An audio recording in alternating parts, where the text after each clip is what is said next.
Matti! Masa kulta! Matti! Moi. Mä tunnen, että sä oot täällä.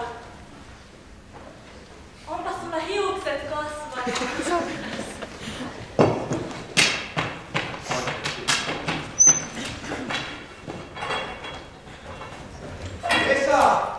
Vesa Puttonen! Professori Puttonen! Oletko se sinä? Melkein.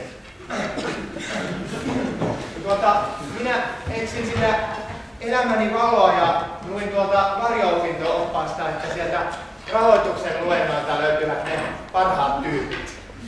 Joo, täällä ne on kaikki. Anteeksi, Matti. Olen kyllä itse sitä mieltä, että te olette aivan mahtava professori ja tämä tunkeilija, mikä te onkaan, on aivan väärässä siinä, että Puttosen luennolta muka löytyisi parhaat tyypit. Itse asiassa olenkin käynyt oikeastaan melkein kaikilla sinun kursseillasi ja oppinut vaikka mitä rajahyödyn ja rajakustannusten laskemisesta ja ainakin sen, että erikoistuminen kannattaa. Itse asiassa meidän ravintola Le Coq Magnifique on myös aika erikoinen. Täällä niitä bisnesoppeja on saanut.